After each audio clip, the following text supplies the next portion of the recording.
नमस्कार, राष्ट्र गर्व में आप सभी का बहुत स्वागत। मैं हूं सुशांत सिन्हा। क्या दुनिया में परमाणु युद्ध होने वाला है? क्या तीसरा विश्व युद्ध शुरू होने वाला है? अगर वर्ल्ड वॉर शुरू हुआ तो हिंदुस्तान का स्टैंड क्या होगा, वगैरह वगैरह। और ऐसे तमाम सवालों के बीच मैं राष्ट्र गर्व में आज हिंदुस्तान की उस ताकत से आपको रूबरू करवाने वाला हूं जिसने अमेरिका तक को खौफ में डाल दिया था। कनाडा पैनिक मोड में आ गया था। फ्रांस, जर्मनी, स्पेन, किसी को भी अंदाजा नहीं था कि भारत ऐसा कर देगा। यकीन मानिए, ये ऐसे लम्हे हैं जो हर भारतवासी को हमेशा गर्व कराते हैं और कराते रहेंगे, जिनके बारे में आज आपको बताने जा रहा हूं।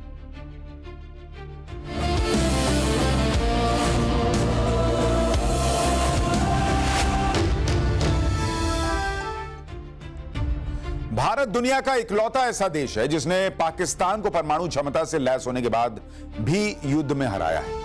1999 का करगिल युद्ध हो या फिर 2025 का ऑपरेशन सिंदूर, कोई और मुल्क ऐसा नहीं है जिसने यह मादा दिखाया हो। कहने के लिए भारत के अलावा 8 और ऐसे देश हैं जिनके पास न्यूक्लियर वेपन्स हैं, मगर मजाल है किसी ने ऐसी हिम्मत दिखाई हो, वहां की सेना ने ऐसा शौर्य दिखाया हो। यह सब कैसे हुआ? आज राष्ट्रगर्व में आपको 28 साल पहले आई उन तस्वीरों की बिहाइंड द कर्टन स्टोरी बताऊंगा जिसमें देश की ताकत छुपी है। 11 मई 1998 और 13 मई 1998, ये सिर्फ दो तारीखें नहीं हैं, ये दुनिया के किसी न किसी कोने में हर रोज गिरती मिसाइल, बॉम्ब और ड्रोन अटैक के बीच वो गारंटी है जिसकी बदौलत 140 करोड़ हिंदुस्तानी सुरक्षित हैं। ये तारीखें भरोसा दिलाती हैं कि दुनिया का कोई भी देश हथियारों की बदौलत हम पर अपनी हेकड़ी नहीं दिखा सकता। और इन दोनों ही तारीख पर पोखरण में न्यूक्लियर टेस्ट हुए और औपचारिक ऐलान कर दिया गया कि भारत अब परमाणु संपन्न देश है। 11 मई 1998 को 3 परीक्षण एक साथ हुए, जबकि 13 मई को 2 टेस्ट हुए। इसे भारत ने ऑपरेशन शक्ति कोड नेम दिया था। इसके बाद भारत ने फिर कभी न्यूक्लियर टेस्टिंग को अंजाम नहीं दिया, मगर आज 180 परमाणु हथियारों के साथ दुनिया में बड़ी ताकत के तौर पर भारत की प्रेजेंस है।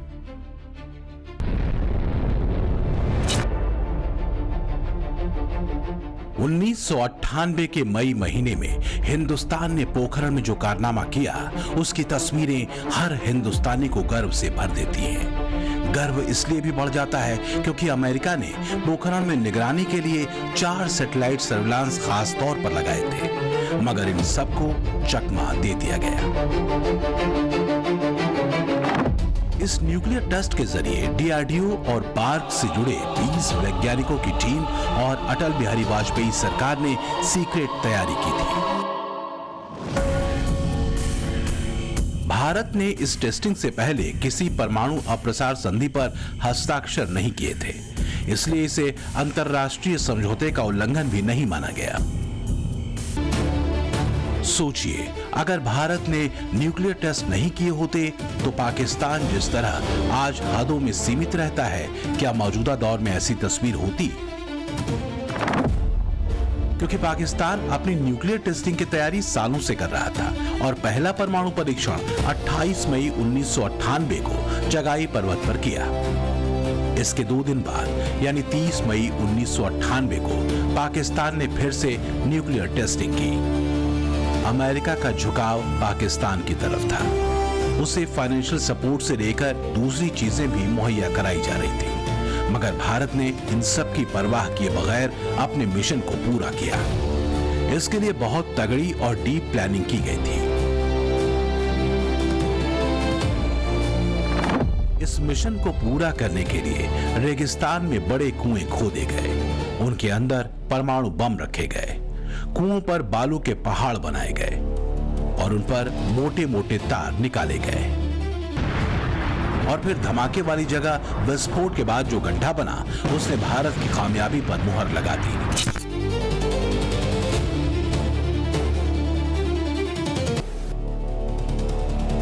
भारत की साइंटिफिक, मिलिट्री और इंटेलिजेंस टीम की प्लानिंग और डिसिप्लिन देखकर अमेरिका हैरान था और पाकिस्तान परेशान। दुनिया की सबसे मशहूर खुफिया एजेंसी CIA को उस वक्त पता चला जब अटल बिहारी वाजपेयी ने भारत के परमाणु टेस्ट का ऐलान किया।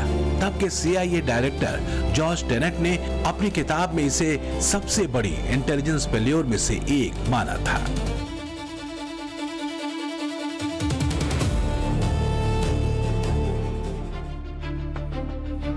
किसी ताकतवर देश की ताकत आप मान के चलिए कि मोटे तौर पर तो पैसा होता है, मगर बॉस पावर बहुत जरूरी होती है और यह पावर सेना के पास अत्याधुनिक हथियारों की लंबी चौड़ी के अलावा दमदार एटम बॉम्ब से भी आती है। आज मैं राष्ट्रगर्भ में परमाणु बम की कहानी आपको इसलिए नहीं बता रहा क्योंकि इसका खतरा बहुत ज्यादा बढ़ गया है, बल्कि इसके जरिए वो बातें सामने लाना चाहता हूं जिसने दुनिया को चौंका दिया था। 1974 के स्माइलिंग बुद्धा वाली टेस्ट की वजह भी बताऊंगा, मगर जिस ऑपरेशन शक्ति की अभी बात कर रहा हूं उसकी एक एक डिटेल आपके आत्मविश्वास की वजह बन सकती है।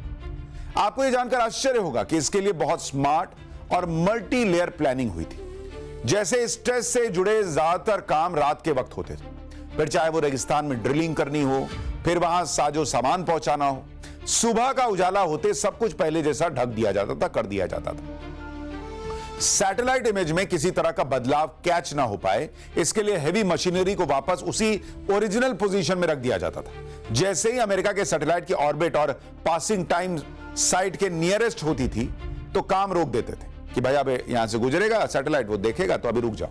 इस दौरान जो रेत के ढेर बनते थे उनका अलाइनमेंट भी हवा की दिशा के मुताबिक किया जाता था, जिसकी वजह से डिस्टर्बेंस पैटर्न समझ ही नहीं आता था। न्यूक्लियर टेस्ट जब होने थे तब ओडिशा के चांदीपुर मिसाइल टेस्ट रेंज के पास हलचल बढ़ा दी गई। इस वजह से अमेरिका का ध्यान उस तरफ चला गया और फिर न्यूक्लियर डिवाइस को सेब के डिब्बों में पैक करके मुंबई के सांता क्रूज एयरपोर्ट से विमानों के जरिए जैसलमेर भेजा गया और आर्मी ट्रक से पोखरण तक पहुंचाया गया। फिर जो धमाका हुआ उसने दुनिया को होश उड़ा दिए। उस वक्त एपीजे अब्दुल कलाम, आर चिदम्बरम और अनिल काकोदकर के तौर पर हमारे पास वैज्ञानिकों की ऐसी टीम थी जिन्होंने दिन रात मेहनत करके इसे पूरा किया। ये सभी सेना की वर्दी पहनकर पोखरण जाते थे। डॉक्टर कलाम तो अकेले ही न्यूक्लियर साइट पर निकलते थे। कलाम का code name major general Prithviraj और चिदम्बरम का कोड नेम नटराज रखा गया था। कहते हैं कि भारत के इस परीक्षण की जानकारी वाजपेयी सरकार के कई मंत्रियों तक को नहीं थी। हालांकि इस टेस्ट के बाद भारत ने नो फर्स्ट यूज की पॉलिसी अपनाई, जिसका मतलब था कि हम पहले हमला नहीं करेंगे, लेकिन जब छेड़ोगे तो छोड़ेंगे नहीं, यह भी तय कर लिया।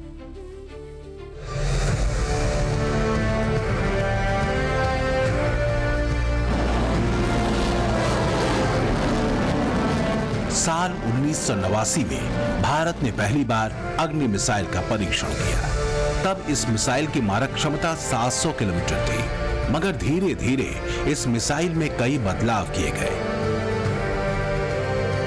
और आज इसके 6 अलग अलग वेरिएंट्स हैं। न्यूक्लियर अटैक करने की ताकत रखने वाली इस मिसाइल की जद में पूरा पाकिस्तान आता है। ये लैंड बेस्ड कंपोनेंट में भारत का सबसे मजबूत पार्ट है। बीते साल ही अग्नि प्राइम को रेल पर बनाए गए मोबाइल लॉन्चर सिस्टम के जरिए लॉन्च किया गया था। ऐसा करके भारत ने रूस, चीन और नॉर्थ कोरिया वाली लिस्ट में अपनी जगह बना ली।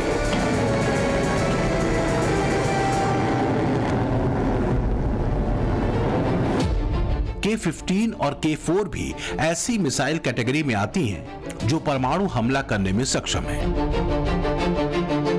K-4 के परीक्षण से पाकिस्तान बुरी तरह घबरा गया था। उसे डर है कि ऑपरेशन सिंदूर पार्ट 2 हुआ तो भारत कहीं इसका इस्तेमाल न कर दे। न्यूक्लियर अटैक से लैस एयर बेस्ड कंपोनेंट में राफेल एयरक्राफ्ट हैं। सुखोई 30 MKI भी न्यूक्लियर वेपन्स ले जाने की खासियत से लैस है। मिराज 2000 और जगुआर भी न्यूक्लियर कैपेबल हैं। जब अटल जी ने भारत के सफल परमाणु परीक्षण की घोषणा की थी, पोखरण परमाणु परीक्षण के जरिए भारत ने न केवल अपने वैज्ञानिक सामर्थ्य को साबित किया, बल्कि भारत के वैश्विक कद को एक नई ऊंचाई भी दी थी। अटल जी के शब्दों में ही कहूं तो अपनी ध्येय यात्रा में हम कभी रुके नहीं हैं, किसी चुनौती के समक्ष कभी झुके नहीं हैं। खतरा अगर समंदर से आता है तो हिंदुस्तान के पास ऐसे ऐसे न्यूक्लियर वेपन्स हैं कि दुश्मन का मटियामेट सेकेंडों में किया जा सकता है। 2016 से active INS Arihant second strike capability मुहैया कराती है। आईएनएस अरिघात के तौर पर इंडियन नेवी के पास ऐसा जखीरा है जो परमाणु वेपन्स कैरी करता है। आईएनएस अरिधमान भी जल्द ही नौसेना को मिलने वाली है। इसकी सेकंड स्ट्राइक क्षमता दुश्मनों के लिए बहुत बड़ा खतरा है। भारत के पास न्यूक्लियर हमला करने वाली कई और ऐसी ताकतें हैं जो दुश्मन को किसी भी मोर्चे पर मात दे सकती हैं। कहते भी हैं ये क्षमता साल 1998 की बदौलत आई है। पोखरण में किया गया भारत का परमाणु विस्फोट आज अतीत के यादगार लम्हों में शुमार किया जाता है।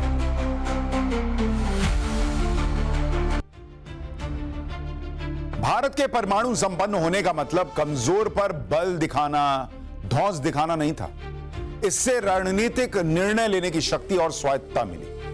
हालांकि कुछ राजनेता इसमें भी मीन मेख निकाल लेते हैं। सोनिया गांधी ने 1998 के पोखरण टेस्ट के बाद क्या कहा था? सोनिया गांधी ने उन्होंने बाकायदा ऑन कैमरा विरोध किया था। उन्होंने इसे अटल बिहारी सरकार को टारगेट करते हुए कहा कि सच्ची ताकत संयम में है, प्रदर्शन में नहीं। विज्ञान का इस्तेमाल हथियार बनाने के बजाय लोगों की तरक्की में इस्तेमाल करने से ज्यादा फायदा होगा। जवाहरलाल नेहरू भी परमाणु बम के खिलाफ थे। उन्होंने कई बार कहा कि atomic bomb symbol of evil यानी बुराई का प्रतीक है। नतीजा क्या हुआ? 1962 में चीन ने आंखें दिखाई और 71 में पाकिस्तान, पूर्वी पाकिस्तान के नाम पर हमें धमकाने लगा था। हालांकि बाद में इंदिरा गांधी ने इसकी जरूरत समझी और 74 में भारत का पहला परमाणु परीक्षण किया गया। तब भारत ने इसे स्माइलिंग बुद्धा का नाम दिया था। 18 मई 1974 को भारत ने पोखरण में पहला न्यूक्लियर टेस्ट किया। कोड नेम रखा था ऑपरेशन स्माइलिंग बुद्धा। यह जमीन के नीचे करीब 350 फीट की गहराई में किया गया। इसका वजन 1400 किलोग्राम के आसपास था। भारत ने अपने पहले परमाणु परीक्षण को पीसफुल न्यूक्लियर एक्सप्लोजन बताया, मगर यह अमेरिका और कनाडा को बिल्कुल भी रास नहीं आया। अमेरिका और कनाडा ने भारत पर सैंक्शंस लगा दिए। कार्रवाई के तौर पर प्लूटोनियम सप्लाई रोक दी गई। ये बात पूरी दुनिया जानती थी कि हिंदुस्तान के इस परीक्षण से किसी भी तरह का रेडियो एक्टिव फॉलआउट नहीं हुआ, मगर फिर भी धमकी भरा रवैया बंद नहीं हुआ। दावा किया जाता है कि इंदिरा गांधी के इस फैसले को लेकर उनकी कैबिनेट में ही मतभेद था। उनके सलाहकारों को इस बात का डर सता रहा था कि अंतर्राष्ट्रीय स्तर पर बड़ी उथल पुथल हो सकती है और इसका परिणाम भारत को भुगतना पड़ सकता है। हालांकि इंदिरा गांधी ने 75 वैज्ञानिक और इंजीनियर्स की टीम पर भरोसा जताया और भारत की ताकत का लोहा दुनिया को मानना पड़ा। इस टीम में राजा रमन्ना थे जो पूरे प्रोग्राम को लीड कर रहे थे। पीके अयंगार, राजगोपाल, चिदम्बरम और कई वैज्ञानिक इस टीम में शामिल थे।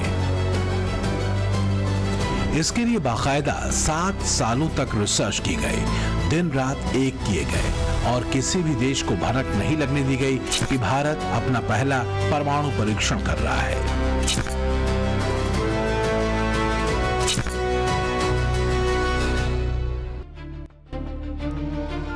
भारत ने अपना जो पहला न्यूक्लियर परीक्षण किया था उसका आधिकारिक खर्च 32 लाख रुपए बताया गया। हालांकि 1998 में 1998 में न्यूक्लियर टेस्ट की लागत नहीं बताई गई। मैं इसका जिक्र इसलिए कर रहा हूं क्योंकि अब परमाणु बम बनाना कोई छोटा मोटा खेल नहीं है। इसके लिए बड़ी रकम भी खर्च करनी पड़ती है और फिर जितना पैसा इसे बनाने में जाता है उससे कहीं ज्यादा इसके रखरखाव पर खर्च करना पड़ता है। दावा किया जाता है कि एक न्यूक्लियर वॉरहेड तैयार करने में 18 मिलियन से लेकर 53 मिलियन डॉलर खर्च हो जाते हैं। अगर इसे रुपयों में बताऊं तो यह रकम 165 करोड़ से लेकर 484 करोड़ रुपए आती है। सिप्री की रिपोर्ट में बताया गया है कि दुनिया भर में जितने परमाणु हथियार मौजूदा वक्त में हैं उनके रखरखाव में सालाना 91.4 अरब डॉलर का खर्चा होता है। वैसे यह रकम बम के आकार, उसकी क्वालिटी और वैलिडिटी पर भी डिपेंड करती है। जैसे हमारे एटम बॉम्ब दुनिया में सबसे पावरफुल लिस्ट में गिने जाते हैं, जबकि पाकिस्तान कहता है कि उसके पास आधा पाव, 100 ग्राम, 1 इंच के भी परमाणु बम है। परमाणु हथियारों पर निगरानी रखने वाली संस्थाओं के मुताबिक इस वक्त दुनिया भर में 12,000 से 13,000 परमाणु हथियार मौजूद हैं। रूस के पास सबसे ज्यादा परमाणु वॉरहेड्स हैं। सिप्री की रिपोर्ट के मुताबिक यह संख्या 5,459 है। 2025 में जारी इस रिपोर्ट में दावा किया गया कि अमेरिका के पास 5177 परमाणु वॉरहेड्स हैं। चीन के पास परमाणु हथियारों की संख्या 600 बताई गई। सिप्री के मुताबिक 2024 में चीन के पास 500 न्यूक्लियर वेपन्स थे, मगर वो इसमें बेतहाशा इजाफा कर रहा है। फ्रांस के पास 290 परमाणु वॉरहेड्स हैं, ब्रिटेन के पास 225। भारत इस लिस्ट में 180 न्यूक्लियर वेपन्स के साथ छठे नंबर पर आता है। पाकिस्तान के पास 170 परमाणु हथियार होने का दावा किया जाता है। इजरायल के न्यूक्लियर वॉरहेड की संख्या 90 है। वहीं नॉर्थ कोरिया के पास 50 परमाणु हथियार है। हालांकि इस पर लोगों को